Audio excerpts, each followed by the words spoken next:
नमस्कार दोस्तों सबसे पहले हम ये जानने की कोशिश करेंगे कि आखिर चाणक्य नीति हमें जानना और समझना क्यों ज़रूरी है। क्योंकि दोस्तों आज के समय हमारी ज़िंदगी में हर मोड़ पर, हर जगह हमें रोकने वाले, हमें देखकर जलने वाले लोग मिल जाते हैं। हर एक लोग एक दूसरे का फ़ायदा उठाकर आगे बढ़ने वाले लोग मिल जाते हैं। और दोस्तों कभी कभी ये होता है कि उनके एक छोटे से रुकावट के कारण हमारे सालों साल का मेहनत बर्बाद हो जाता है और उस समय हमारे हाथ पछताने के अलावा कुछ भी नहीं लगता है। उदाहरण स्वरूप आप ऐसे ले सकते हैं दोस्तों कि आप किसी भी काम की प्लानिंग कई महीनों से, कई सालों से करते हुए आ रहे थे और आपकी एक छोटी से असावधानी के चलते आपका सामने का शत्रु कुछ छोटा सा आपका काम बिगाड़ दिया और उसके चलते दोस्तों आपका सालों साल का मेहनत बर्बाद हो जाता है। और उस समय हम सिर्फ पछताते ही दोस्तों, उसके अलावा हमारे हाथ में कुछ नहीं लगता। इसलिए दोस्तों जो भी व्यक्ति संपूर्ण चाणक्य नीति को जान लेता है उसको अपने जीवन में उसके अपने बड़े से बड़े लक्ष्य को हासिल करने से किसी में रोकने की हिम्मत नहीं होती है। लेकिन दोस्तों एक बात यह भी है कि लोग आगे तो बढ़ना चाहते हैं, अमीर होना चाहते हैं, करोड़पति होना चाहते हैं, लेकिन दोस्तों अपना समय नहीं देना चाहते। क्योंकि दोस्तों ये वीडियो थोड़ा लंबा हो सकता है और मेरे दोस्त अगर आप भी ऐसे इंसान हैं जो आप अपनी जिंदगी में कामयाब तो होना चाहते हैं, आगे तो बढ़ना चाहते हैं, लेकिन समय नहीं देना चाहते हैं, तो आप इस वीडियो को अभी स्किप कर सकते हैं। लेकिन अगर आप अपने जीवन में आगे बढ़ना चाहते हैं, अपनी जिंदगी में कामयाब इंसान बनना चाहते हैं, अपने लक्ष्य को हासिल करना चाहते हैं, तो दोस्तों आप मेरे एक सवाल का जवाब दो। अभी तक का सबसे बड़ा राजनीतिज्ञ कौन है जो भारत को एक अखंड भारत के रूप में स्थापित किया था? जी हाँ दोस्तों, विष्णुगुप्त चाणक्य, जिसे हम सभी चाणक्य के रूप में जानते हैं। दोस्तों इस चाणक्य नीति में जितनी सारी बातें हैं मैं उन सभी बातों को हर एक अध्याय के शुरुआत में आपको प्रेजेंट टाइम के हिसाब से एक सिंपल और सरल भाषा में बताऊंगा कि आपको इस अध्याय से क्या सीखने के लिए मिलेगा। और दोस्तों चाणक्य जी ने ही अपने किताब चाणक्य नीति में बताया है कि आप व्यक्तिगत रूप से यानी कि साधारण जीवन आप अपने आप को कैसे रखेंगे, आपके दिमाग में इमोशनल स्टेबिलिटी कैसे बनाए रखेंगे, एक परिवार में आप किस तरीके से रहेंगे कि आपका खुशहाल परिवार हो। आप अगर एक छात्र है, एक स्टूडेंट है, तो आप किस तरह से आपका माइंडसेट होना चाहिए कि आप हर एक परीक्षा में सफल हो पाएंगे। अगर आप एक बिजनेसमैन हैं तो आपके पास किस तरह का अपना माइंडसेट होगा कि आप अपने कंपटीटर से निपट पाएंगे। आपका माइंडसेट कैसा होना चाहिए कि आप एक बेहतर बिजनेस को खड़ा कर सके।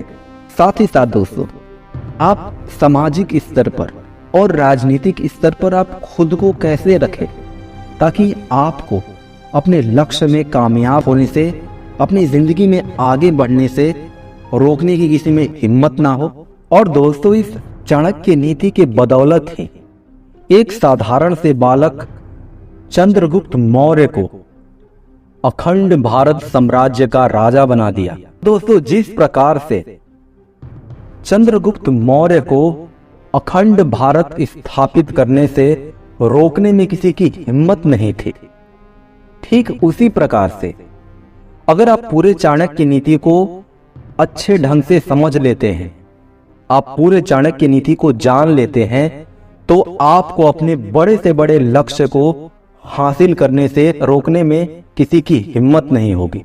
तो चलिए दोस्तों शुरू करते हैं संपूर्ण चाणक्य नीति। एक में हम ये सीखेंगे कि किसी भी स्थिति में आपका कर्तव्य क्या होता है, अपने जीवन में धन का कितना ज्यादा महत्व होता है, आपको किस स्थान पर रहना चाहिए जहां पर आपका विकास हो सके, आप अपने लक्ष्य को पा सको, किस तरह के लोगों से विवाह करना चाहिए। ये भारतीय परंपरा रही है कि किसी भी शुभ कार्य को प्रारंभ करने से पहले देवी देवताओं अथवा प्रभु का स्मरण किया जाए ताकि वो कार्य बिना किसी व्यवधान के सरलता पूर्वक संपन्न हो। चाणक्य नीति का प्रमुख उद्देश्य ये जानना है कि कौन सा काम उचित है और कौन सा अनुचित। आचार्य चाणक्य ने प्राचीन भारतीय नीति शास्त्र में बताए गए नियमों के अनुसार ही इसे लिखा है। यह पूर्व अनुभवों का सार है। उनका कहना है कि लोग इसे पढ़कर अपने कर्तव्यों और अकर्तव्यों को भली प्रकार ज्ञान प्राप्त कर सकेंगे। समय सामयिक राजनीति के ज्ञान में मनुष्य अपनी बुद्धि का पुट देकर समय के अनुसार अच्छाई और बुराई में भेद कर सकता है। सबसे पहले चाणक्य ने संघ के महत्व पर प्रकाश डालते हुए ये बताया है कि दुष्ट लोगों के संसर्ग से बुद्धिमान मनुष्य को दुख उठाना पड़ता है। चाणक्य ने मनुष्य जीवन में धन के महत्व को बताया है। उनका कहना है कि व्यक्ति के संकट के समय के लिए धन का संचय करना चाहिए। उस धन से अपने बाल बच्चों तथा स्त्रियों की रक्षा भी करनी चाहिए। इसके साथ उनका ये भी कहना है कि व्यक्ति को अपनी रक्षा सर्वोपरि करनी चाहिए। जिन लोगों के पास धन है वे किसी भी आपत्ति का सामना धन के द्वारा कर सकते हैं, परंतु उन्हें ये बात भी भली प्रकार समझ लेनी चाहिए कि लक्ष्मी चंचल है। वो तभी तक टिक कर रहती है जब तक उसका सदुपयोग किया जाता है। दुरुपयोग आरंभ करते ही लक्ष्मी चलती बनती है। चाणक्य कहते हैं कि व्यक्ति को उसी स्थान पर रहना चाहिए जहां उसका सम्मान हो, जहां पर उसके भाई बंधु हो, आजीविका के साधन हो। इसी संबंध में आगे कहते हैं कि जहां धनवान, वेद शास्त्रों को जानने वाले विद्वान ब्राह्मण, राजा अथवा शासन व्यवस्था, नदी और वैद्य आदि न हो, वहां भी नहीं रहना चाहिए। नौकरी की कार्य कुशलता का पता तभी चलता है जब उन्हें कोई कार्य करने के लिए दिया जाता है। अपने संबंधियों और मित्रों की परीक्षा उस समय होती है जब स्वयं पर कोई आपत्ति आती है। गृहस्थ का सबसे बड़ा सहारा उसकी स्त्री होती है, परंतु स्त्री की वास्तविकता भी उसी समय समझ में आती है जब व्यक्ति पूरी तरह धनहीन हो जाता है। मनुष्य को चाहिए कि वो अधिक लालच में ना पड़े। उसे वही कार्य करना चाहिए जिसके संबंध में उसे पूरा ज्ञान हो। जिस कार्य के संबंध में उसे ज्ञान न हो, उसे करने से हानि हो सकती है। जिस कार्य का अनुभव न हो, उससे संबंधित निर्णय लेना कठिन होता है। निर्णय यदि लिया जाए तो संशय की स्थिति मन को डगमगाती रहती है। ऐसा निर्णय कभी भी सही नहीं होता। संशयात्मा विनश्यति। मन यदि संशय में हो तो रास्ते से भटकता ही नहीं, गहरे और अंधेरे गड्ढे में फेंकता भी है। यदि आप ऐसे व्यक्तियों का जीवन देखें जिन्हें अपने क्षेत्र में ऊंचाइयों को छुआ है, तो आप पाएंगे कि उन्होंने अपने काम को समझने के लिए किसी दूसरे अनुभवी व्यक्ति के नीचे काम किया है। किताबी और व्यवहारिक जानकारी में जमीन आसमान का अंतर होता है। विवाह के संदर्भ में चाणक्य ने कुल के भेदभाव की बात नहीं मानी है। उनका कहना है कि नीच कुल में उत्पन्न कन्या भी यदि अच्छे गुणों से युक्त है तो उससे विवाह करने में कोई हानि नहीं है। जिन पर विश्वास नहीं करना चाहिए उनके बारे में आचार्य का कथन है कि सिंह और बाघ आदि तेज पंजों वाले जानवर से दूर रहना चाहिए। ऐसी नदियों के आसपास भी नहीं रहना चाहिए जिनके किनारे कच्चे हो और जो बरसात आदि के दिनों में लंबे चौड़े मैदान में फैल जाती है। इसी प्रकार लंबे सींगों वाले सांड आदि पशुओं से अपना बचाव रखना चाहिए। जिसके पास कोई हथियार है उसका भी कभी विश्वास नहीं करनी चाहिए।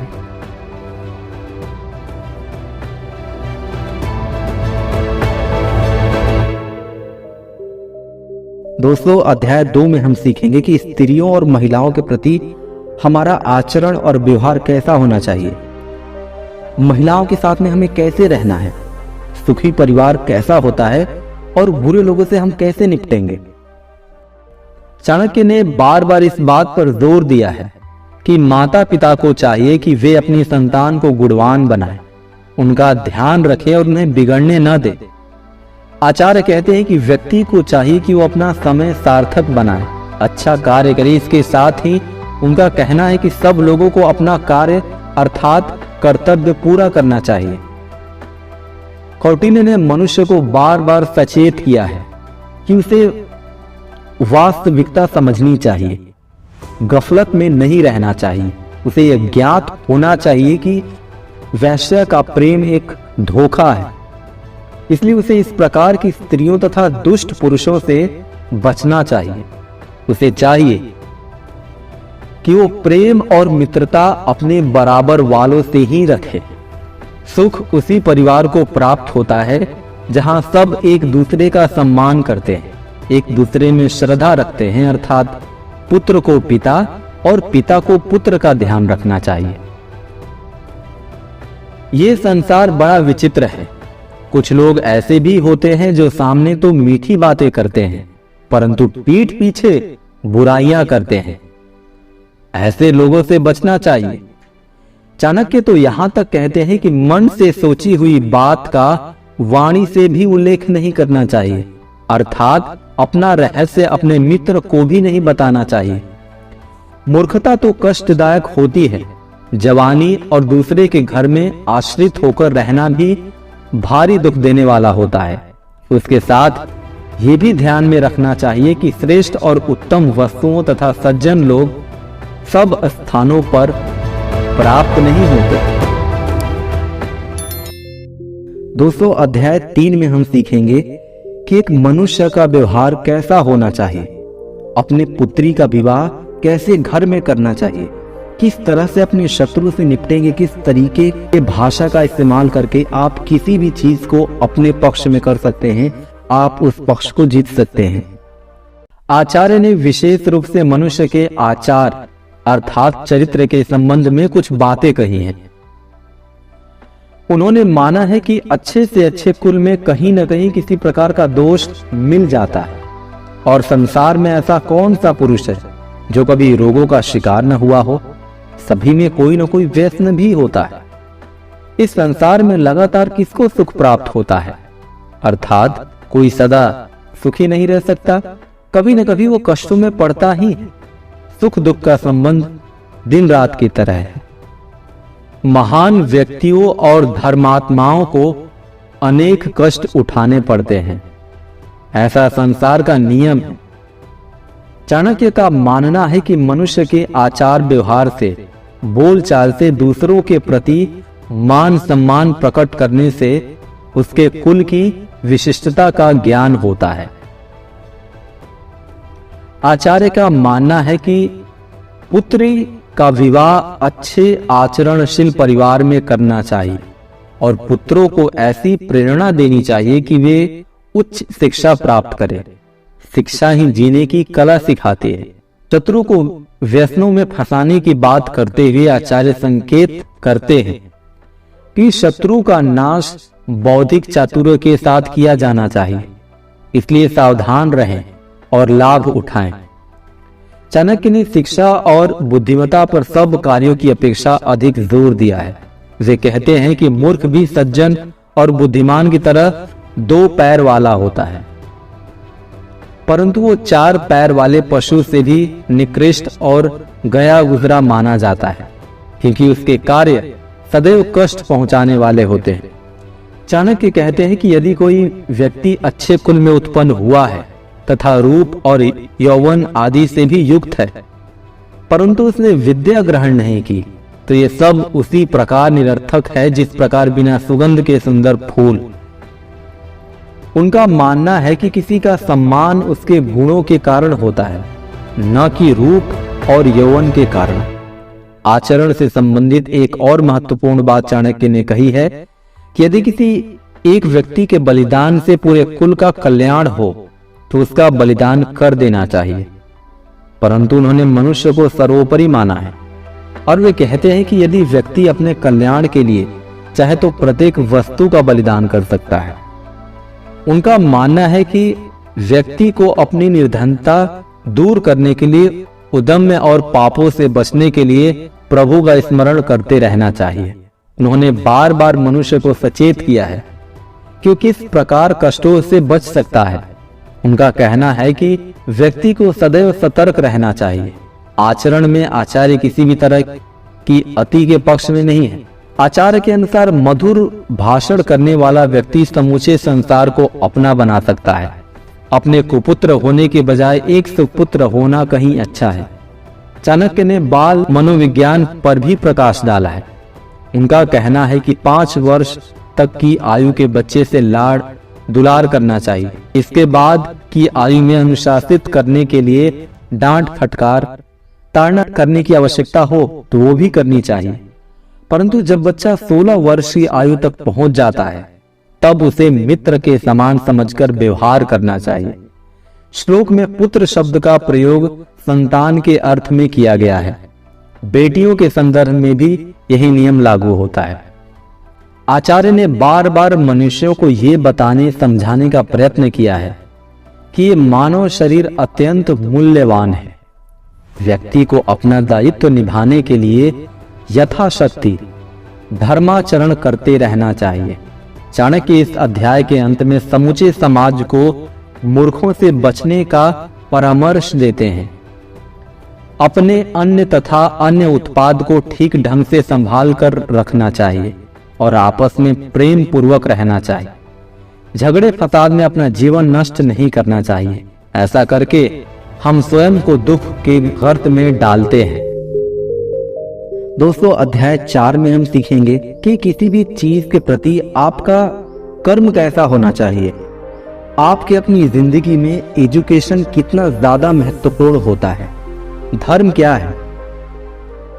चाणक्य का कहना है कि जीव जब गर्भ में होता है तभी उसकी आयु, कर्म, धन, विद्या और मृत्यु आदि बातें निश्चित हो जाती है। अर्थात मनुष्य जन्म के साथ ही निश्चित कर्मों के बंधनों में बंध जाता है।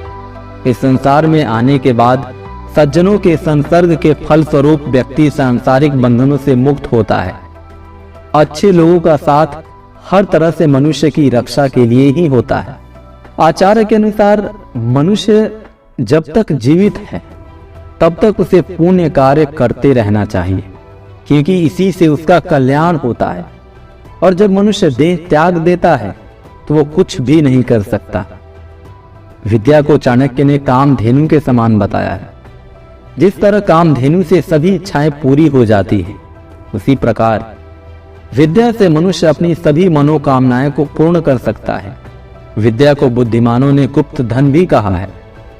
चाणक्य कहते हैं कि अनेक मूर्ख पुत्रों की अपेक्षा एक गुणी पुत्र अधिक हितकर होता है।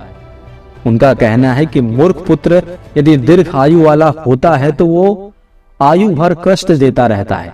इससे तो अच्छा है कि वो जन्म के समय ही मर जाए, क्योंकि ऐसे पुत्र की मृत्यु से दुख थोड़ी देर के लिए होगा। उनका कहना है कि संसार में दुखी लोगों को अच्छे पुत्र, पतिव्रता स्त्री और सज्जनों से ही शांति प्राप्त होती है। सांसारिक नियमों के अनुसार चाणक्य बताते हैं कि राजा एक ही बात को बार बार नहीं कहते, पंडित लोग भी मंत्रों को बार बार नहीं दोहराते और कन्या का भी एक ही बार दान किया जाता है। इसलिए इन कर्मों को करते हुए सावधानी बरतनी चाहिए। व्यक्ति को तपस्या अकेले करनी चाहिए। विद्यार्थी मिलकर पढ़े तो उन्हें लाभ होता है। इसी प्रकार संगीत, खेती आदि में भी सहायकों की आवश्यकता होती है। युद्ध के लिए तो जितने अधिक सहायक हो उतने ही अच्छे रहते हैं। चाणक्य कहते हैं कि उस पत्नी का भरण पोषण करना चाहिए जो पति परायण हो। जिस मनुष्य के घर में कोई संतान नहीं, वो घर सूना होता है। जिसके कोई रिश्तेदार और बंधु बांधव नहीं, उसके लिए यह संसार ही सूना है। दरिद्र अथवा निर्धन के लिए तो सब कुछ सूना है। विद्या की प्राप्ति के लिए अभ्यास करना पड़ता है। बिना अभ्यास के विद्या विष के समान होती है। जिस प्रकार अपच के समय ग्रहण किया हुआ भोजन विष तुल्य होता है और निर्धन व्यक्ति के लिए सज्जनों की सभा में बैठना मुश्किल होता है, उसी प्रकार बूढ़े व्यक्ति के लिए स्त्री संसर्ग विष के समान होता है। धर्म उसे कहते हैं जिसमें दया आदि गुण हो। गुरु उसे कहते हैं जो विद्वान हो। पत्नी वो होती है जो मधुर भाषी हो। बंधु बांधव वो होते हैं जो प्रेम करें। परंतु यदि इनमें ये बातें न हो, अर्थात धर्म दया से हीन हो, गुरु मूर्ख हो, पत्नी क्रोधी स्वभाव की हो और रिश्तेदार बंधु बांधव प्रेम रहित हो तो उन्हें त्याग देना चाहिए। अधिक यात्राएं करने से मनुष्य जल्दी बूढ़ा होता है। स्त्रियों की कामातुष्टि न हो तो वे जल्दी बूढ़े हो जाती हैं और कपड़े यदि अधिक देर तक धूप में पड़े रहें तो जल्दी फट जाते हैं। चाणक्य बताते हैं कि मनुष्य को अपनी उन्नति के लिए चिंतन करते रहना चाहिए कि समय किस प्रकार का चल रहा है, मित्र कौन है और कितने हैं, कितनी शक्ति है। बार बार किया गया ऐसा चिंतन मनुष्य को उन्नति के मार्ग पर ले जाता है। जो सारे संसार के प्राणियों को एक जैसा मानते हैं उनका देवता सर्वव्यापक और सर्वरूप ईश्वर है। दोस्तों, इस अध्याय में हम सीखेंगे कि एक गुरु कैसा होना चाहिए। अपनी जिंदगी में सक्सेसफुल होने के लिए, अपने लक्ष्य को हासिल करने के लिए गुरु कैसा होना चाहिए। वो कौन सा रोग है जिसके चलते आदमी बर्बाद हो जाता है, आदमी का सबसे बड़ा बल क्या होता है। गुरु की महिमा का वर्णन सर्वत्र किया गया है, परंतु चाणक्य ने यह भी स्पष्ट किया है कि सामान्य जीवन में कौन किसका गुरु होता है। उनका कहना है कि स्त्रियों का गुरु उसका पति होता है, गृहस्थ का गुरु अतिथि होता है, ब्राह्मण क्षत्रिय और वैश्य का गुरु अग्नि अर्थात अग्निहोत्री और चारों वर्णों का गुरु ब्राह्मण होता है। इस प्रकार सोने को कसौटी पर घिसकर आग में तपाकर उसकी शुद्रता की परख होती है, उसी प्रकार मनुष्य अपने अच्छे कर्मों और गुणों से पहचाना जाता है और प्रतिकूल परिस्थिति में ये निखरते हैं। चाणक्य कहते हैं कि मनुष्य को जीवन में भयभीत होने की आवश्यकता नहीं है, उसे निडर होकर कार्य करना चाहिए। यदि किसी भय की आशंका हो तो भी घबराना नहीं चाहिए, बल्कि संकट आने पर उसका डटकर मुकाबला करना चाहिए। चाणक्य कहते हैं कि ये आवश्यक नहीं है कि एक ही माता से उत्पन्न होने वाली संतान एक ही प्रकार के स्वभाव वाली हो। सब में अलग अलग गुण होते हैं। व्यक्तिगत भिन्नता तो प्रकृति का विशेष गुण है। चाणक्य का मानना है कि कोई भी व्यक्ति वो वस्तु प्राप्त नहीं कर सकता जिसे प्राप्त करने की उसमें इच्छा न हो। जिसे विषय वासनाओं से प्रेम नहीं, वो श्रृंगार अथवा सुंदरता बढ़ाने वाली वस्तुओं की मांग नहीं करता। जो व्यक्ति बिना किसी लाग लपेट के स्पष्ट बात करता है वो कपट नहीं होता। विद्या अभ्यास से प्राप्त होती है और आलस्य से नष्ट हो जाती है। दूसरे के हाथ में दिया हुआ धन वापस मिलना कठिन होता है और जिस खेत में बीज कम डाला जाता है वो फसल नष्ट हो जाती है। चाणक्य कहते हैं कि दान देने से धन घटता नहीं, वरन दानदाता की दरिद्रता समाप्त होती है। सद्बुद्धि द्वारा मूर्खता नष्ट होती है और मन में सकारात्मक विचारों से भय समाप्त हो जाते हैं। मनुष्य में अनेक ऐसे दोष होते हैं जिनसे उसे अनेक कष्ट उठाने पड़ते हैं। चाणक्य कहते हैं कि काम वासना से बढ़कर कोई दूसरा रोग नहीं, मोह और क्रोध के समान स्वयं को नष्ट करने वाला कोई शत्रु नहीं। चाणक्य का कहना है कि क्रोध व्यक्ति को हर समय जलाता रहता है। मनुष्य जो कर्म करता है, अच्छा या बुरा, उसका फल उसे अकेले ही भोगना पड़ता है। वो अकेला ही संसार में जन्म लेता है और अकेला ही मरता है। स्वर्ग अथवा नरक में भी वो अकेला ही जाता है, केवल कर्म ही उसके साथ जाते हैं। मनुष्य जब विदेश में जाता है तो उसका ज्ञान और बुद्धि ही साथ देती है। घर में पत्नी ही सच्ची मित्र होती है। औषधि रोगी के लिए हितकर होने के कारण उसकी मित्र है। मृत्यु के बाद जब संसार की कोई वस्तु या व्यक्ति मनुष्य का साथ नहीं देता, उस समय धर्म ही व्यक्ति का मित्र होता है। चाणक्य का कहना है कि वर्षा के जल से श्रेष्ठ दूसरा जल नहीं और व्यक्ति का आत्मबल ही उसका सबसे बड़ा बल है। मनुष्य की तेज उसकी आंखें हैं और उसकी सबसे प्रिय वस्तु है अन्न। संसार में कोई भी अपनी स्थिति से संतुष्ट नहीं है। जो पास में नहीं है उसी की चाह प्रत्येक व्यक्ति करता है। निर्धन धन चाहता है, पशु वाणी चाहते हैं, मनुष्य स्वर्ग की और देवता को प्राप्त जीव मोक्ष की कामना करते हैं। आचार्य यह संकेत दे रहे हैं कि देवता भी असुरक्षित है, उन्हें भी पुण्य समाप्ति के बाद मृत्यु लोक में जाना पड़ता है, इसीलिए वे देव योनि से भी मुक्त होना चाहते हैं। सत्य की महत्ता बताते हुए चाणक्य कहते हैं कि सत्य के कारण ही दुनिया के समस्त कार्य व्यापार चल रहे हैं। लक्ष्मी, मनुष्य के प्राण और ये संसार सभी नश्वर हैं, केवल धर्म ही शाश्वत है, अर्थात मनुष्य को अपनी रुचि धर्म में रखनी चाहिए। दोस्तों, चाणक्य नीति के 6ठे अध्याय में हम सीखेंगे कि एक व्यक्ति को अपने लक्ष्य में कामयाब होने के लिए किसी दूसरे को सुनना कितना ज्यादा महत्वपूर्ण होता है। कौन सा गुण सर्वश्रेष्ठ होता है जिससे कि आदमी सफलता की ऊंचाइयों को छू सकता है। श्रवण का जीवन में अत्यंत महत्व होता है, लेकिन उसकी भी एक सुनिश्चित विधि है। गुरुमुख से ही शास्त्र का श्रवण करना चाहिए।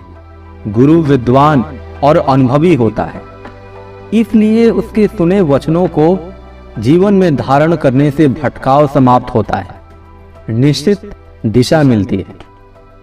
चाणक्य का कहना है कि मनुष्य जीवन बड़े सौभाग्य से प्राप्त होता है, इसलिए मनुष्य को चाहिए कि वो अपने जीवन को शुभ कार्यों की ओर लगाए, दूसरों की निंदा आदि करना छोड़ दे।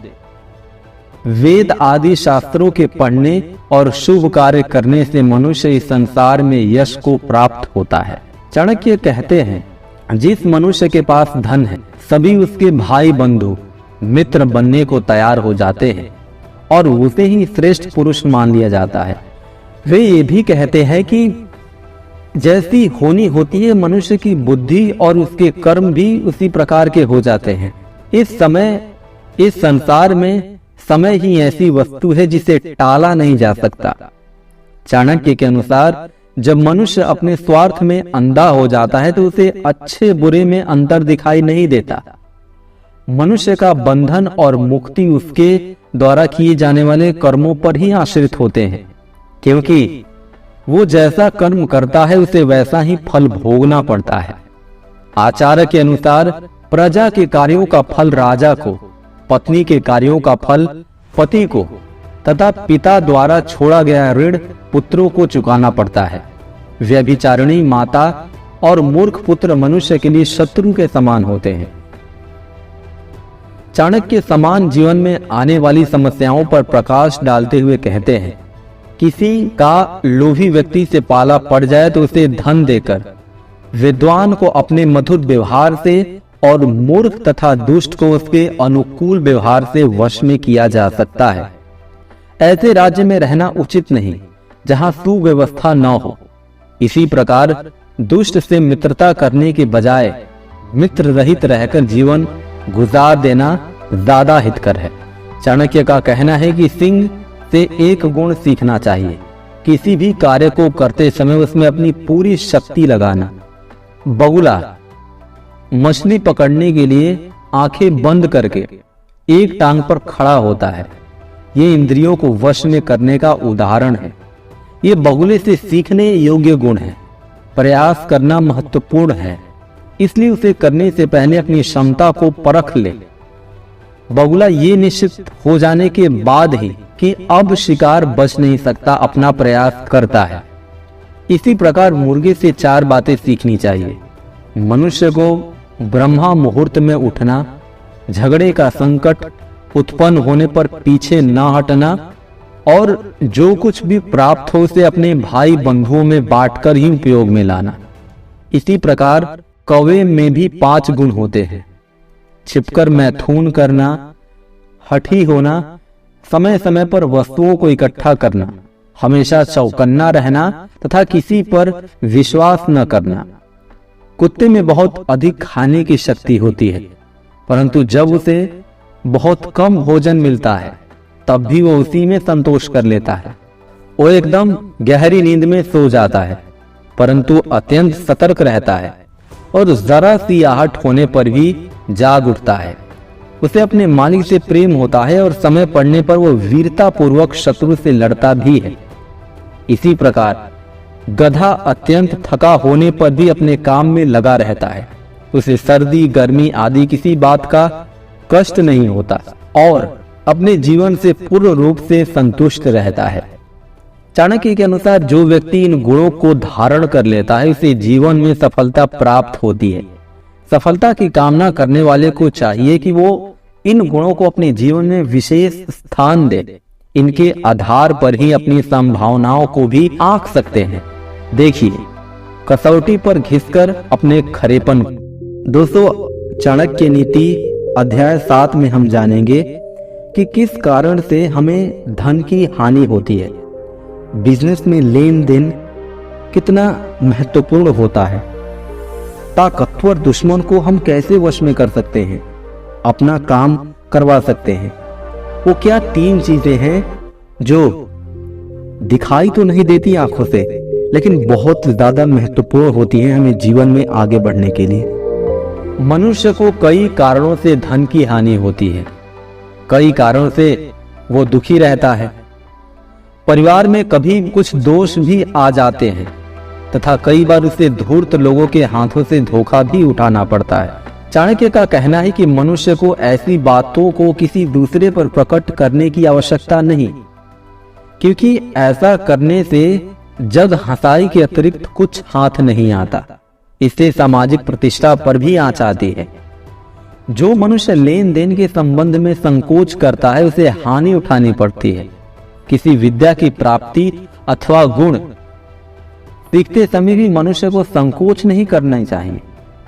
यहां संकोच न करने का अर्थ ये नहीं है कि मनुष्य अत्यंत लोभी हो जाए। मनुष्य को संतोषी होना चाहिए, परंतु कुछ बातें ऐसी भी हैं जिनके संबंध में संतोष करने से हानि होती है, जैसे विद्या, प्रभु स्मरण और दान। यहाँ आचार्य ने सामान्य आचरण की बातों का भी उल्लेख किया है, क्योंकि इनसे व्यक्तिगत रूप से लाभ होता है और सामाजिक प्रतिष्ठा भी प्राप्त होती है। जहां 2 मनुष्य बात कर रहे हो उनके बीच में नहीं पड़ना चाहिए। इसी प्रकार जब कोई ब्राह्मण हवन आदि कर रहा है तो उसके बीच में गुजरना ठीक नहीं। हल और बैल के बीच में जो अंतर होता है उसे बनाए रखना चाहिए। यदि उस बीच में आने का कोई प्रयत्न करेगा तो हल के अगले तीखे भाग से घायल हो जाएगा। अग्नि, गुरु, ब्राह्मण, गौ, कन्या, वृक्ष और बालक को पैर नहीं लगाना चाहिए। इन्हें पैर लगाने का अर्थ है उनका अपमान करना। उन्होंने यहाँ पर यह भी बताया है कि ब्राह्मण को यदि सम्मान पूर्वक भोजन आदि करवा दिया जाए तो वो संतुष्ट हो जाता है। आकाश में उमड़ते बादलों को देखकर मोर प्रसन्न होता है। साधु अथवा सज्जन लोग दूसरों का कल्याण होने से प्रसन्न होते हैं, परंतु दुष्ट आदमी दूसरे की भलाई नहीं देख सकता, उसे इससे कष्ट होता है। चाणक्य ने जहां समय के अनुकूल आचरण करने की बात कही है, वहीं वे ये भी कहते हैं कि अपने से बलवान शत्रु को चतुरता पूर्वक अनुकूल व्यवहार करके प्रसन्न करना चाहिए और अपने से कमजोर दिखाई देने वाले शत्रु को भय दिखाकर वश में करना चाहिए। इस प्रकार राजा में चतुरता, विनम्रता और बल का सम्मिश्रण होना चाहिए। ब्राह्मण को अपनी शक्ति वेद आदि शास्त्रों के ज्ञान से बढ़ानी चाहिए, जबकि स्त्रियों की शक्ति उनकी मधुर वाणी है। चाणक्य कहते हैं कि व्यक्ति को अत्यंत सरल और सीधे स्वभाव का भी नहीं होना चाहिए। सीधे व्यक्ति को सब अपने उपयोग में लाना चाहते हैं, जिससे उसे अक्सर हानि ही होती है, क्योंकि उसके हित की चिंता किसी को नहीं होती। आचार्य के अनुसार व्यक्ति को सदैव अपना रूप नहीं बदलते रहना चाहिए और ना ही अपना स्थान। वे कहते हैं कि केवल उसी धनी व्यक्ति का सम्मान समाज में होता है जो उस धन का सदुपयोग करता है, अर्थात अच्छे धन को कामों में लगाता है। व्यक्ति जो कुछ लोग इस संसार में आते हैं उनमें दान देने की प्रवृत्ति होती है। जो कटु भाषण नहीं करते, देवी देवता तथा ईश्वर की पूजा करते हैं और ब्राह्मणों को भोजन आदि से संतुष्ट रखते हैं, वस्तुतः वे ही श्रेष्ठ पुरुष कहलाते हैं। इसके विपरीत आचरण करने वाले दुष्टों की श्रेणी में आते हैं। चाणक्य का कहना है कि मनुष्य को सदैव सज्जनों और अपने से उत्तम पुरुषों की संगति करनी चाहिए, अर्थात मनुष्य का लक्ष्य होना चाहिए कि वो अपने से श्रेष्ठ व्यक्तियों से संपर्क बनाए, तभी वो संसार में सफल हो सकता है। नीच लोगों के साथ रहने में सदैव हानि होती है। जिस प्रकार फूलों में सुगंध, तिलों में तेल, लकड़ी में आग, दूध में घी, ईख में गुड़ होने पर भी दिखाई नहीं देता, अर्थात ये चीजें इन वस्तुओं में विद्यमान रहती परंतु उन्हें आंख से देखा नहीं जा सकता। इसी प्रकार मनुष्य के शरीर में आत्मा विद्यमान रहती है। इसे प्रकट करने के लिए विशेष सुव्यवस्थित प्रयास अर्थात विशेष प्रकार की निरंतर साधना आवश्यक है। दोस्तों, चाणक्य नीति अध्याय 8 में हम जानेंगे कि किसी के द्वारा किए गए अपमान को हम कैसे हैंडल करें, उसका हम कैसे जवाब दें। क्या वो 3 चीजें हैं जो आदमी को मृत्यु के समान कष्ट देती हैं जीते जी। हमारे जीवन में विचार यानी थॉट का कितना ज्यादा महत्वपूर्ण होता है। चाणक्य ने इस अध्याय में शरीर की दृष्टि से समान दिखने वाले मनुष्यों का गुणों और प्रवृत्ति के अनुसार विभाजन किया है। स्वभाव और प्रवृत्ति ही व्यक्ति को उत्तम, मध्यम और निम्न बनाती है। निम्न श्रेणी के लोग जैसे तैसे धन इकट्ठा करना चाहते हैं। वे वैसे उपायों से भी धन प्राप्त करना चाहते हैं जिनसे उनका अपमान होता है। उन्हें मान अपमान की कोई चिंता नहीं होती। मध्यम श्रेणी के लोग मान सम्मान के साथ साथ धन इकट्ठा करना चाहते हैं, परंतु उत्तम श्रेणी के लोग केवल मान सम्मान को ही महत्व देते हैं। धन उनके लिए गौड़ होता है, मुख्य नहीं। चाणक्य कहते हैं कि व्यक्ति जिस प्रकार का भोजन करता है, जैसा अन्न खाता है, उसकी संतान भी वैसी ही होती है। यह संकेत है कि भोजन केवल स्वाद या पेट भरने की दृष्टि से ही महत्वपूर्ण नहीं है, यह मानव जाति के भविष्य को भी निर्धारित करता है। चाणक्य ने 3 बातें मृत्यु के समान कष्ट देने वाली बताई हैं। वृद्धावस्था में मनुष्य की पत्नी का मृत्यु होना, धन संपत्ति का दूसरों के हाथों में जाना और खान पान के लिए दूसरों पर आश्रित होना। इनमें से 2 का अनुभव तो किसी भी अवस्था के व्यक्ति को हो सकता है, लेकिन एक का संबंध विशेष अवस्था से है। इस ओर संकेत करके आचार्य ने जीवन के कटु सत्य को उजागर किया है। इससे उस अवस्था में पुरुष की निरीहिता भी प्रकट होती है। चाणक्य ने व्यक्ति के विचारों और उसकी भावना को अधिक महत्वपूर्ण बताया है।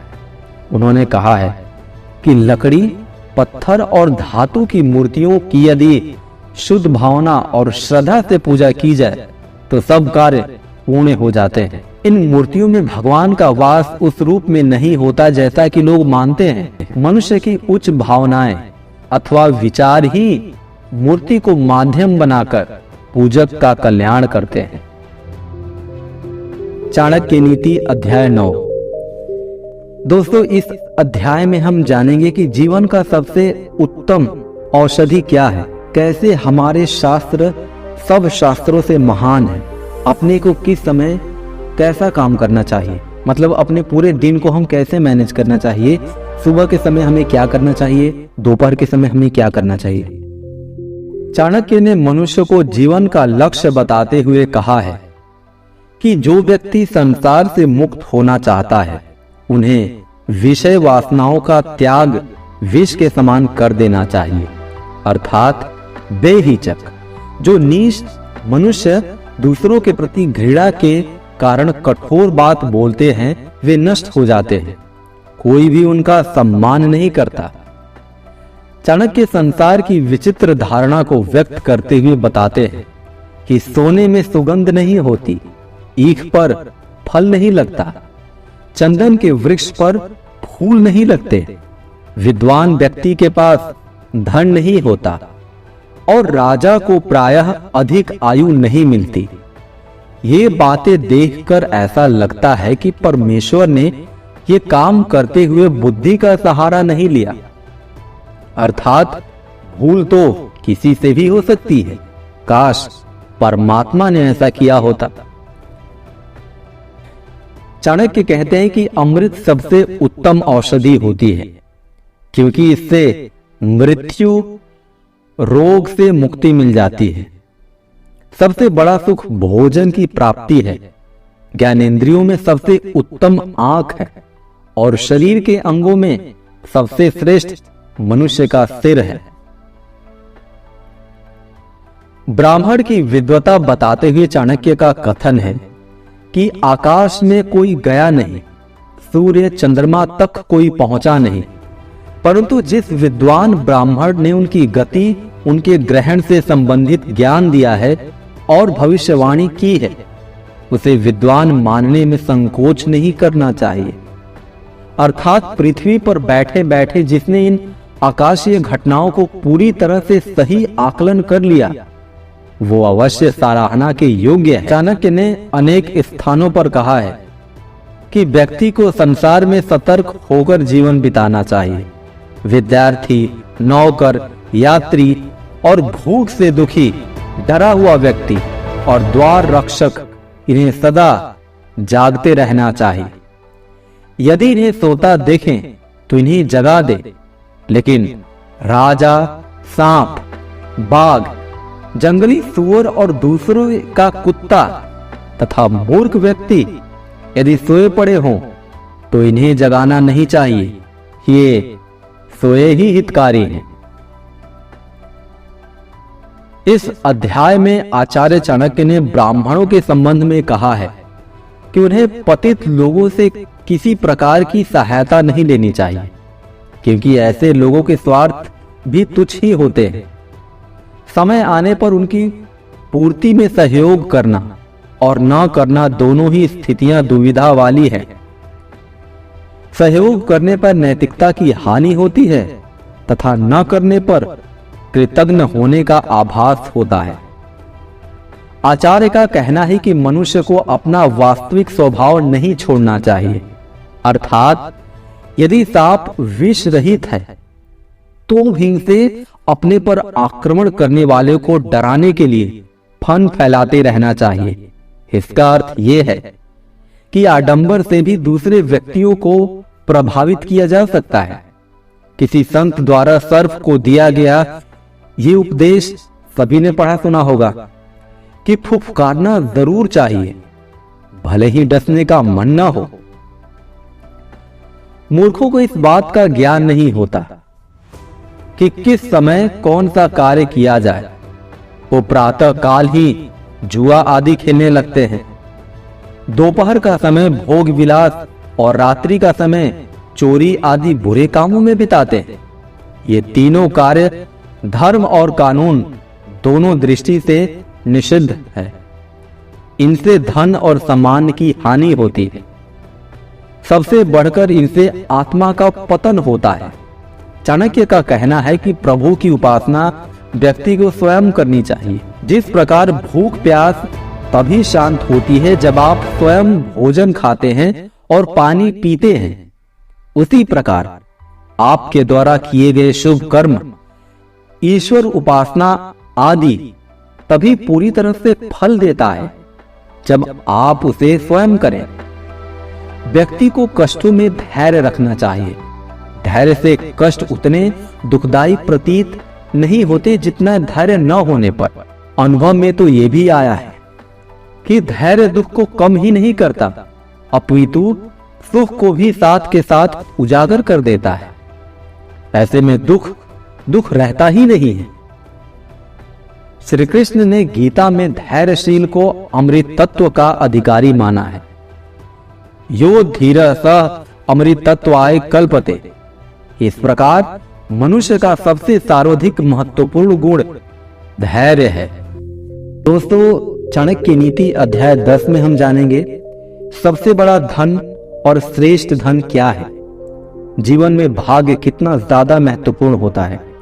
किसी से भी बिछड़ने के बाद हमें दुखी क्यों नहीं होना चाहिए। चाणक्य ने विद्या रूपी धन को सब धनों में श्रेष्ठ माना है। उनका कहना है कि जिस मनुष्य के पास विद्या रूपी धन नहीं, वो सब कुछ होते हुए भी हीन है। पहले सोचे फिर करे। चाणक्य ऐसा करने की सलाह देते हैं। करने के बाद सोचने का तो कोई अर्थ ही नहीं है।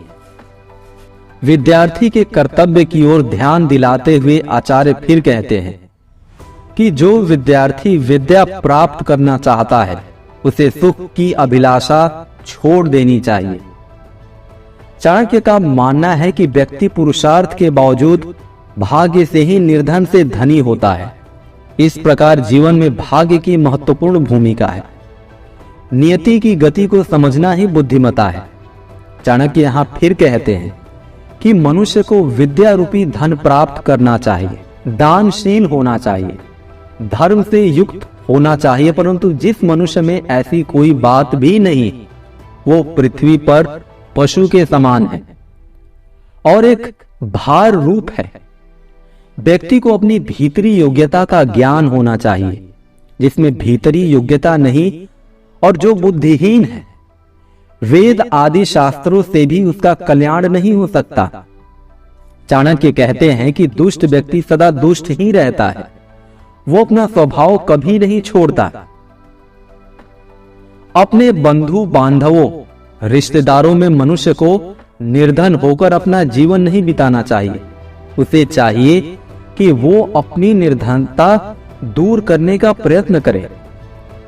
चाणक्य ने संसार के रंग ढंग का वर्णन करते हुए कहा है कि जिस प्रकार सायंकाल के समय अनेक पक्षी एक वृक्ष पर आकर बसेरा लेते हैं और प्रातः काल अपनी दिशाओं में उड़ जाते हैं, उसी प्रकार बंधु बांधव भी मनुष्य को संयोग से ही मिलते हैं। इसलिए उनके बिछुड़ने का मनुष्य को शोक नहीं करना चाहिए। ये तो प्रकृति का नियम है। चाणक्य मनुष्य की बुद्धि को ही उसका सबसे बड़ा सहायक मानते हैं। उनका मानना है कि जब परमेश्वर ही संसार का पालन करने वाला है तो जीविका की चिंता क्यों। की नीति अध्याय 11। दोस्तों, अध्याय 11 में हम ये जानेंगे कि क्या ऐसी चीज होती है जो जन्म से ही हमें प्राप्त होती है। एक विद्यार्थी को लक्ष्य हासिल करने के लिए कैसा होना चाहिए। नीच का वास्तव में अर्थ क्या है। सज्जन व्यक्ति यानी आइडियल मैन कैसा होता है। चाणक्य कहते हैं कि कुछ बातें मनुष्य में स्वाभाविक रूप से होती हैं, उन्हें केवल अभ्यास से प्राप्त नहीं किया जा सकता। दान में रुचि, मधुर भाषण की इच्छा, मधुरता, वीरता, ये गुण मनुष्य को स्वभाव से ही प्राप्त होते हैं। अभ्यास से केवल इनमें वृद्धि किया जा सकता है, एक तरह से तराशा जा सकता है बस। चाणक्य कहते हैं कि मनुष्य को अपना स्वभाव नहीं छोड़ना चाहिए, क्योंकि जो अपने स्वभाव और कर्म को छोड़कर दूसरे के आश्रय में जाता है वो नष्ट हो जाता है। चाणक्य कहते हैं कि मोटे शरीर को देखकर ऐसा नहीं मानना चाहिए कि वो बहुत बलवान हो सकता है। लंबे चौड़े शरीर वाला हाथी छोटे से अंकुश से वश में कर लिया जाता है। इसी प्रकार दीपक की छोटी सी लौ वर्षों के अंधकार को पल भर में नष्ट कर देती है। इतना ही नहीं, अपने से कई गुना लंबाई चौड़ाई में वो प्रकाश फैलाती है। बड़े बड़े पहाड़ों और शिलाओं को हथौड़ी की चोट से तोड़ा जा सकता है, जबकि हथौड़े का आकार भार पहाड़ों और शिलाओं से बहुत कम होता है। इसलिए दोस्तों, लंबे चौड़े शरीर को देखकर यह नहीं मान लेना चाहिए कि वो बहुत बलवान है।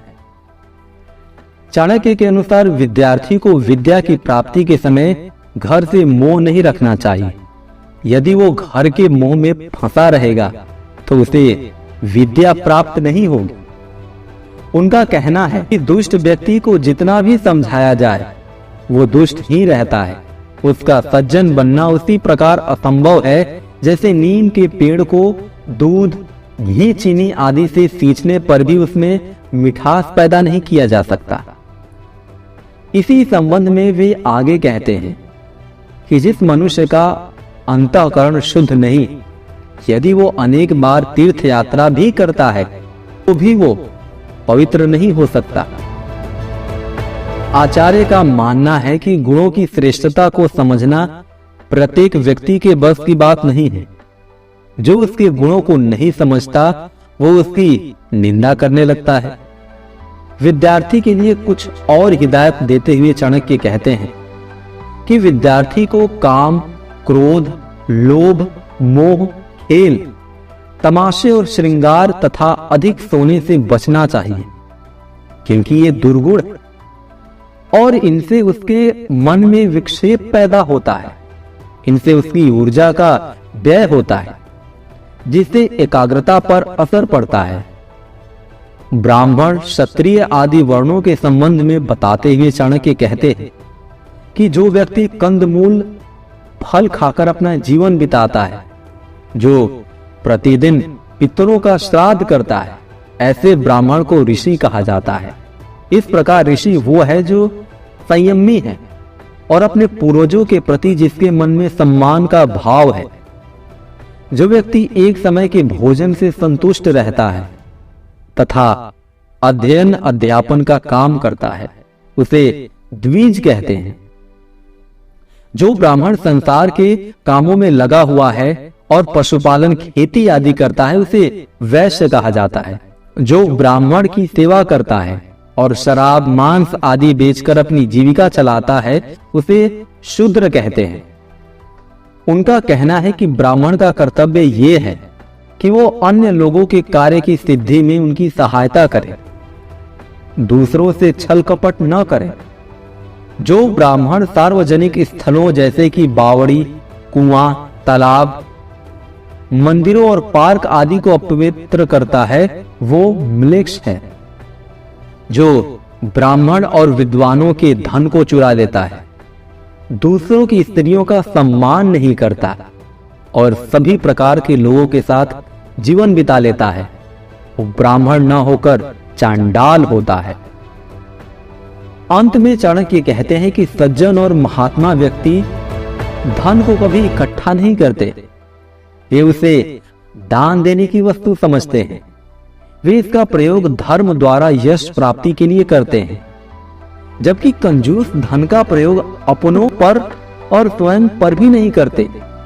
ऐसा धन नष्ट हो जाता है, तब कंजूस के पास पछतावा करने के अलावा कुछ नहीं बचता। दुष्ट के धन की गति भी विषयों के भोग में होती है। विषय भोग क्षणिक होने के कारण अपना फल भी उसी रूप में देते हैं, वो सुख दुख देते हैं। चाणक्य नीति अध्याय 12।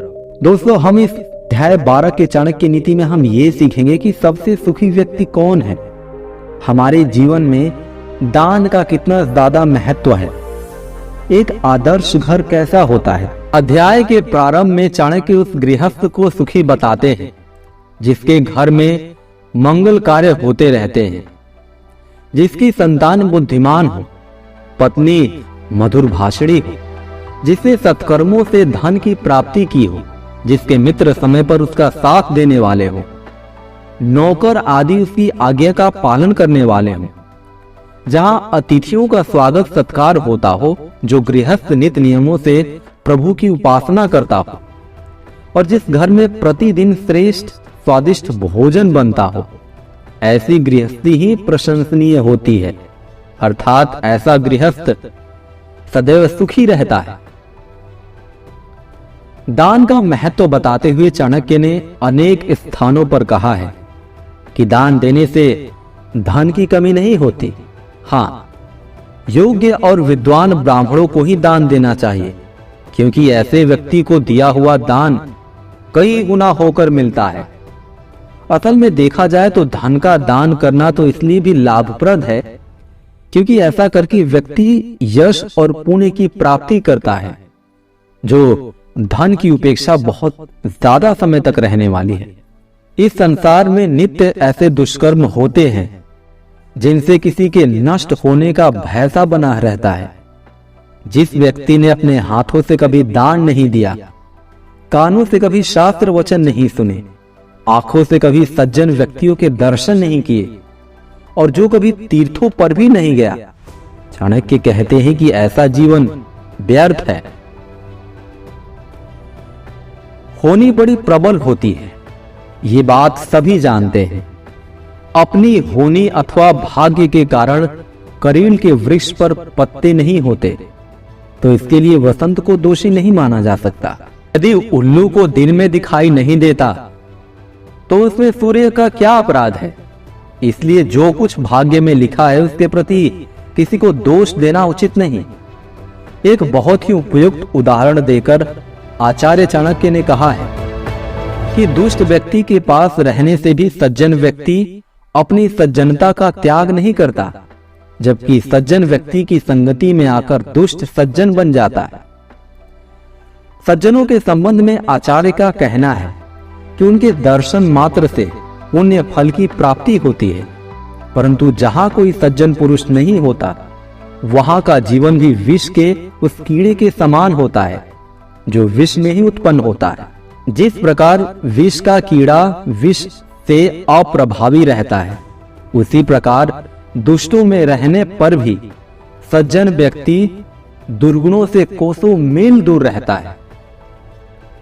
चाणक्य ने आदर्श घर उसे माना है जहां ब्राह्मणों का सम्मान होता है, उनकी सेवा होती है, जहां वेद मंत्रों और शास्त्रों की ध्वनि गूंजती रहती है और अग्निहोत्र से वातावरण सुगंधित रहता है। जहां ये सब नहीं होता, ऐसा धर्म कर्म रहित घर शमशान के समान होता है। चाणक्य नीति अध्याय 13। दोस्तों, अध्याय 13 में हम ये जानेंगे कि हमारा मनुष्य योनि में जन्म लेना कितना ज्यादा महत्वपूर्ण होता है। चिंता हो या बैड थॉट हो या फिर डिप्रेशन हो, तो उससे हम कैसे निपटे। चाणक्य ने अनेक बार मनुष्य की श्रेष्ठता को स्वीकार किया है। उनका कहना है कि यदि मनुष्य जीवन एक क्षण के लिए भी प्राप्त होता है, तो उस काल में भी मनुष्य को श्रेष्ठ कर्म करने चाहिए, और यदि उसका जीवन एक युग से भी अधिक हो, तो भी उसे बुरे कर्मों में लिप्त नहीं होना चाहिए। चाणक्य कहते हैं दोस्तों कि मनुष्य को चाहिए कि वो जो समय बीत चुका है या जो आगे आने वाला है, इसकी चिंता छोड़कर वर्तमान की ओर ही ध्यान दे। समस्याओं का समाधान वर्तमान में ही निहित है। मनुष्य की सफलता उसके स्वभाव पर निर्भर करती है। वो स्वभाव से ही सज्जन पुरुषों और अपने माता पिता को प्रसन्न कर सकता है। महात्माओं का स्वभाव ही ऐसा होता है कि वे धन को तिनके के समान तुच्छ समझते हैं। यदि उनके पास अधिकाधिक धन हो जाए तो भी वे अभिमान नहीं करते। वे उसी प्रकार नम्र होकर झुक जाते हैं जिस प्रकार फल से लदी हुई वृक्ष की शाखा। आचार्य का कहना है कि अपने बंधुओं बांधवों के प्रति कर्तव्य पूरे करते हुए उनसे इतना अधिक लगाव नहीं बढ़ाना चाहिए कि उनके बिछड़ने से कष्ट अनुभव हो। जो व्यक्ति सदैव सतर्क रहते हैं और समय आने से पूर्व ही आने वाले कष्टों को रोकने के उपाय कर लेते हैं, ऐसे व्यक्ति अपना जीवन सुख से बिता देते हैं। परंतु जो भाग्य के भरोसे रहते हैं, उसे कष्ट उठाना पड़ता है। इसलिए दोस्तों, मेरी आप सभी से विनती है कि आप कभी भी अपने भाग्य के भरोसे ना बैठे। आप अपने खुद की काबिलियत पे भरोसा करें। आपके भविष्य के लिए बहुत बहुत शुभकामनाएं मेरी तरफ से। आगे, जैसा राजा वैसी प्रजा, एक बहुत पुरानी कहावत है। ये आचार्य चाणक्य के समय से ही प्रसिद्ध हुई दिखाई देती है। चाणक्य कहते हैं कि जिस मनुष्य के जीवन में धर्म का अभाव है, मैं उसको मृत व्यक्ति के समान समझता हूं, और धर्माचरण करने वाला व्यक्ति मरने के बाद भी जीवित रहता है। इसी संबंध में आचार्य कहते हैं कि जिस व्यक्ति ने धर्म, अर्थ, काम और मोक्ष, इन चारों में से एक के लिए भी पुरुषार्थ नहीं किया, तो समझो कि उसका जीवन व्यर्थ है। शास्त्र धर्म, अर्थ और काम को पुरुषार्थ मानते हैं। मोक्ष उनकी दृष्टि में परम पुरुषार्थ है। चाणक्य नीति अध्याय 14। दोस्तों, इस अध्याय में हम ये सीखेंगे कि पृथ्वी पर 3 सबसे महत्वपूर्ण चीज क्या है, देश में संगठित रहना हमें क्यों महत्वपूर्ण है, तीन चीजों के चलते मनुष्य मोक्ष नहीं प्राप्त कर पाता है, वो क्या चीज है? हमें दूसरों की निंदा क्यों नहीं करनी चाहिए? जिंदगी में आगे बढ़ने के लिए एक अच्छे लोगों का साथ कितना ज्यादा महत्वपूर्ण होता है। दोस्तों, इस अध्याय में चाणक्य जी ने सामान्य लोगों के लिए कुछ महत्वपूर्ण बातों की ओर ध्यान आकृष्ट किया है। वे कहते हैं कि इस पृथ्वी पर अन्न, जल और नीति युक्त बातें, इन तीन को ही महत्वपूर्ण मानना चाहिए। उनके अनुसार ये तीन चीजें ही मनुष्य के लिए रत्न के समान, अर्थात मनुष्य का इस संसार में इनके बिना कार्य व्यापार करना कठिन है। धनी से धनी व्यक्ति के लिए और अत्यंत निर्धन के लिए अन्न और जल एक जैसा महत्व रखते हैं। इसके साथ नीति युक्त मधुर वाणी इसलिए आवश्यक है कि इससे मनुष्य का कल्याण होता है। आचार्य ने आगे कहा है कि यदि व्यक्ति दरिद्र है, रोगी है, दुखी है और बंधनों तथा कष्टों में पड़ा है, तो ये सब उसके अधर्म रूपी कार्यों का फल है। उनका कहना है कि संसार में जिन वस्तुओं को हम बहुत उपयोगी मानते हैं, उनमें से धन, मित्र, स्त्री, भूमि तथा मकान आदि मनुष्य को बार बार मिल सकते हैं, परंतु मनुष्य जीवन ऐसा है जो बड़ी कठिनाइयों से प्राप्त होता है। इसलिए मनुष्य को चाहिए कि वो अपने जीवन को सफल बनाने का प्रयत्न करे, धर्माचरण करे, न कि हर समय संसार के भोगों में फंसा रहकर अपने जीवन को व्यर्थ गंवा दे। प्रायः हर देश के निवासियों के लिए संगठित रहना प्राचीन काल से ही महत्वपूर्ण आवश्यकता रही है। इसलिए वे कहते हैं कि यदि निर्बल से निर्बल राष्ट्र संगठित रहेंगे तो अत्यंत बलवान शत्रु को भी पराजित करना उनके लिए संभव होगा। दोस्तों, इसी संबंध में चाणक्य जी आगे कहते हैं कि जीवन में कोई समय ऐसा भी आता है जब मनुष्य जीवन की वास्तविकता के बारे में सोचने लगता है। मनुष्य जब किसी धर्मोपदेश को सुनता है तो उसके मन में धर्माचरण की प्रवृत्ति जागृत होती है। जब मनुष्य किसी को अपने कंधे पर लादकर शमशान भूमि पर जाता है तो उसे ऐसा प्रतीत होता है कि ये जीवन नश्वर है। और जब मनुष्य किसी रोग से पीड़ित होता है तो प्रायः हाय हाय करता हुआ प्रभु को याद करता है। दोस्तों, चाणक्य जी कहते हैं कि यदि मनुष्य सदा इसी प्रकार के विचार मन में रखे तो वो संसार के बंधनों से छूट सकता है। इसी संबंध में वे आगे कहते हैं कि मनुष्य जब कोई दुष्कर्म करता है तो उसके बाद वो पछताने लगता है, अर्थात उसकी बुद्धि में एक परिवर्तन होता है। यदि दुष्कर्म करने से पूर्व मनुष्य की बुद्धि उस दिशा में कार्य करे तो वह संसार के बंधनों से छूट सकता है। मोक्ष प्राप्ति के बाधक कार्यों की ओर संकेत करते हुए आचार्य चाणक्य जी का कहना है दोस्तों कि अभिमान मनुष्य को ले डूबता है।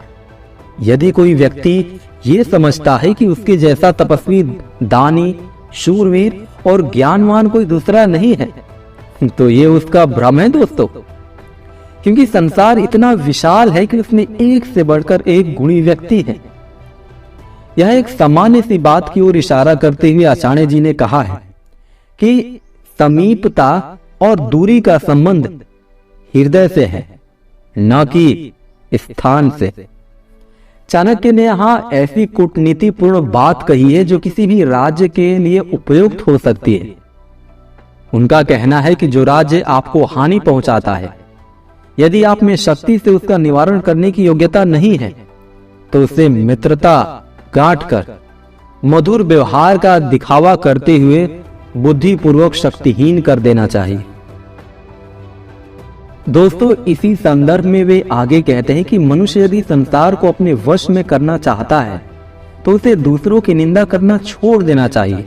समझदार व्यक्ति वही है जो समय के अनुकूल बात करता है, अपने मान सम्मान के अनुरूप मधुर और प्रिय वचन बोलता है और क्रोध करते समय इस बात का अनुमान कर लेता है कि वो उसकी शक्ति के अनुरूप है या नहीं।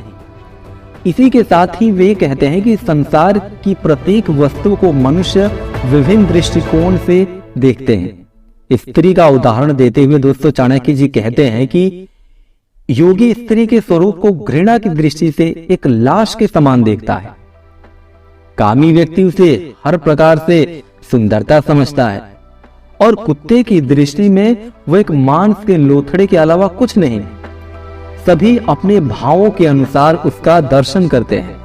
इसलिए इस प्रकार की परस्पर विभिन्नता देखने में आती है। आगे चलकर चाणक्य बताते हैं कि बुद्धिमान मनुष्य को चाहिए कि वो अच्छे कर्म, घर के दोष, स्त्री से सहवास और अपने संबंध में सुने हुए निंदित वचनों को कभी किसी दूसरे व्यक्ति के समक्ष प्रकट न करे। तो चाणक्य का कहना है कि मनुष्य को कष्ट के समय मौन रहना चाहिए। चीखने चिल्लाने से कोई लाभ नहीं होता। उसे चाहिए कि वो सदैव धार्मिक कार्यों में लगा रहे, यथाशक्ति अच्छे कार्यों से धन का संग्रह करता रहे। धन का संग्रह भी समय के अनुकूल समझा जाएगा। गुरु के कल्याणकारी वचनों को संजोकर रखना अत्यंत आवश्यक है। यदि व्यक्ति इन चीजों का संग्रह नहीं करता तो उसका जीवन संकट में पड़ सकता है। अंत में वे मनुष्य को सुखी जीवन बिताने के लिए मार्गदर्शन करते हुए कहते हैं दोस्तों कि मनुष्य को दुष्टों की संगति छोड़ देनी चाहिए, उसको सज्जनों के पास उठना बैठना चाहिए, दिन रात उसे अच्छे कर्म करते रहने चाहिए और उसे ये बात ध्यान में रखना चाहिए कि ये संसार अनित्य है। इसलिए उसे सदैव अपना मन प्रभु के चिंतन में लगाए रखना चाहिए। चाणक्य नीति अध्याय 15। दोस्तों, चाणक्य नीति की अध्याय 15 में हम ये जानेंगे कि हमारे जीवन में दूसरे के ऊपर दया का भाव यानी मर्सी कितना ज्यादा महत्वपूर्ण होता है। हमें धन को इकट्ठा करके क्यों रखना चाहिए। ज्ञान यानी एजुकेशन हमारे लिए कितना ज्यादा महत्वपूर्ण होता है और क्यों महत्वपूर्ण होता है। एक सामर्थ्य व्यक्ति होना वास्तव में किसे कहते हैं। दोस्तों, इस अध्याय के प्रारंभ में आचार्य ने दया के महत्व को स्पष्ट किया है। उनका कहना है कि जो व्यक्ति संसार के प्राणी मात्र पर दया करता है उसे न तो मोक्ष प्राप्ति करने के लिए जप तप आदि साधना की आवश्यकता है और न ही जटाजूट धारण करके साधु सन्यासी बनने की। दया सभी धर्मों का सार है। दोस्तों, गुरु के महत्व को बताते हुए आचार्य चाणक्य बताते हैं कि यदि शिष्य गुरु को अपना सर्वस्व समर्पित कर दे तो भी गुरु का ऋण शिष्य से नहीं उतरता। गुरु ही शिष्य को वास्तविक ज्ञान देता है जिससे उत्तीर्ण होना संभव नहीं है। दोस्तों, दुष्ट व्यक्ति से बचने का उपाय बताते हुए चाणक्य कहते हैं कि या तो उसे मसल कर नष्ट कर देना चाहिए अथवा ऐसा प्रयत्न करना चाहिए कि वो आपके कार्य में किसी प्रकार की रुकावट न डाल सके। चाणक्य का कहना है दोस्तों कि समर्थ व्यक्ति जो कुछ करता है लोग उसके लिए उसे दोषी नहीं ठहराते। समर्थ को नहीं दोष गुसाएं। असमर्थ द्वारा किया गया अच्छा काम भी दोषयुक्त माना जाता है। चाणक्य नीति अध्याय 16। दोस्तों, इस अध्याय में चाणक्य जी ने एक वैश्या के ऊपर अपना विचार रखा हुआ है। उन्होंने बताया हुआ है कि मनुष्य श्रेष्ठ ऊंचे पदों पर बैठने से क्यों नहीं होता, गुणी होने का सही अर्थ क्या है और विद्या का सही उपयोग यानी एजुकेशन का सही उपयोग कहाँ है, हमें उसको कहाँ उपयोग करना चाहिए। चाणक्य ऐसे व्यक्ति के जन्म लेने को निरर्थक बताते हैं जिसने संसार में आकर न तो संसार के किसी सुख का उपभोग किया और न प्रभु की प्राप्ति के लिए कोई यत्न किया है। विशेष रूप से वेश्याओं के संबंध में चाणक्य ने अनेक स्थानों पर इस बात पर जोर दिया है कि उनका किसी व्यक्ति विशेष से प्रेम नहीं होता, उनका प्रेम केवल व्यक्ति के धन से होता है। परंतु जो व्यक्ति हमेशा ये समझते हैं कि वेश्या उनसे प्रेम करती है वे मूर्ख ही हैं और उसी बहकावे में वे कठपुतली के समान उसके इशारों पर नाचते रहते हैं। दोस्तों, चाणक्य जी मनुष्य के स्वभाव के संबंध में कहते हैं कि अधिकांश व्यक्ति धन संपत्ति और सांसारिक सुख प्राप्त करने के बाद अभिमान करने लगते हैं। जो व्यक्ति इंद्रिय भोग की तृप्ति में लगा रहता है उसके कष्ट कभी समाप्त नहीं होते। और यदि स्त्रियां चाहे तो बड़े से बड़े तपस्वी व्यक्ति के तप को खंडित कर सकती है। इसी प्रकार जो व्यक्ति सदैव हाथ पसार कर मांगता रहता है उसका कभी सम्मान नहीं हो सकता, और जो एक बार दुष्ट व्यक्ति के संपर्क में आ जाता है उसका जीवन भी सुखी नहीं हो सकता। इस संसार में मनुष्य को अनेक कटु अनुभव होते हैं। प्रिय वचन और सज्जनों की संगति ही दो ऐसी बातें हैं जिससे इस जीवन में कुछ शांति प्राप्त हो सकती है। दोस्तों, आचार्य चाणक्य का कहना है कि विद्या मनुष्य के कंठ में रहनी चाहिए। पुस्तकों में लिखी विद्या से काम नहीं चलता। इस प्रकार धन भी काम नहीं आता जो दूसरों के पास होता है। चाणक्य नीति अध्याय 17। दोस्तों, इस अध्याय में चाणक्य जी ने हमें यह बताया है कि सज्जन व्यक्ति से हमें कैसे व्यवहार करें और बुरे व्यक्ति से हमें कैसे व्यवहार करना चाहिए। मनुष्य का वास्तविक स्वरूप क्या है, स्त्री का धर्म क्या होना चाहिए अपने पति के प्रति, अपने परिवार के प्रति। कुछ बुरे कर्म करके भी मनुष्य महान कैसे बन जाता है। दोस्तों, आचार्य चाणक्य जी का कहना है कि विद्या गुरु से ही प्राप्त करनी चाहिए। स्वयं विद्या का अभ्यास करने से वो लाभ नहीं होता जैसे गुरु द्वारा प्राप्त की गई विद्या से। उनका कहना है कि जो व्यक्ति आपसे जैसा व्यवहार करता है उससे उसी प्रकार का व्यवहार करना चाहिए। जिसने आपके प्रति हिंसा का व्यवहार किया है उसके प्रति हिंसक व्यवहार ही ठीक रहेगा। कुछ महान पुरुष ऐसे भी हुए हैं जिनका ये कहना था कि हिंसा का उत्तर अहिंसा से दिया जा सकता है। व्यवहार की दृष्टि से एक समान व्यक्ति द्वारा ऐसा कर पाना संभव नहीं हो पाता। ऐसी संत महात्मा की दृष्टि हो सकती है। चाणक्य ने यह सिद्धांत कूटनीति की दृष्टि से बताया है। देश के संदर्भ में तो जैसे को तैसा की नीति ज्यादा उपयुक्त है। दोस्तों, इस अध्याय में चाणक्य जी ने तप के महत्व को भी स्पष्ट किया है। उनका कहना है कि यदि मनुष्य में तप का अभाव है और वो लोभ में फंसा हुआ है तो उसे और किसी बुराई की क्या आवश्यकता है। यदि मनुष्य का स्वभाव दूसरों की निंदा करना है तो चाणक्य इसे महान पापों की श्रेणी में रखते हैं। उन्होंने सत्य को ही तप बताया है, अर्थात जो व्यक्ति सत्याचरण करता है जो किसी अन्य तप की आवश्यकता नहीं है।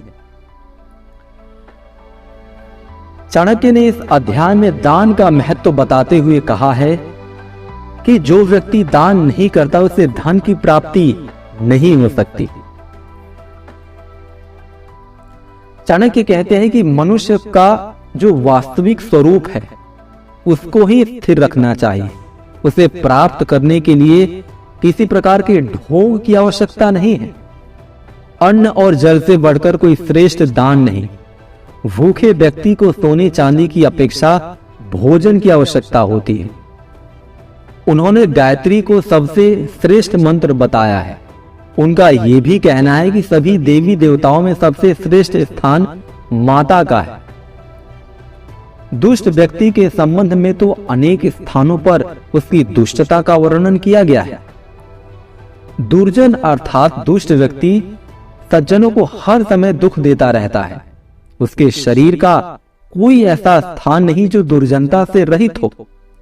उसका संग किसी भी तरह से क्यों न हो, हानिकारक ही है। ये तो सभी जानते हैं कि बहुत सी बातें पशु और मनुष्यों में एक समान होती हैं। भेद उनमें केवल धर्म के कारण ही होता है। मनुष्य भी पशुओं के समान खाता, पीता, सोता और संतान उत्पन्न करता है। यदि उसमें धर्म का अभाव है तो उसका जीवन भी पशु के समान समझा जाना चाहिए, बल्कि पशु से भी बदतर, क्योंकि पशु प्रकृति के कुछ निश्चित नियमों में बंधा हुआ है। दोस्तों, चाणक्य जी ने कहा है कि मनुष्य का जीवन अनेक परिस्थितियों से गुजरता है। माता के गर्भ से जन्म लेने के बाद बच्चे के रूप में उसका विकास होता है। किशोर अवस्था के बाद युवावस्था आती है और दिन ढलने के समान मनुष्य का शरीर भी अस्त होने लगता है। उसकी कमर में बल पड़ जाते हैं। उस स्थिति को देखकर अज्ञानी पुरुष ही उसका उपहास कर सकता है, क्योंकि युवा अवस्था के बाद शरीर का दुर्बल होना अवश्य भावी है। जो युवा वृद्ध का उपहास करते हैं वे मूर्ख हैं। वे भूल जाते हैं कि एक दिन उन्हें भी इस अवस्था को प्राप्त होना है। आचार्य चाणक्य ने इस अध्याय के अंत में एक बहुत ही महत्वपूर्ण बात कही है। उनका मानना है कि यदि किसी चीज में कोई ऐसा गुण है जिससे अधिकांश लोगों को लाभ होता है तो उसके अवगुण महत्वहीन हो जाते हैं।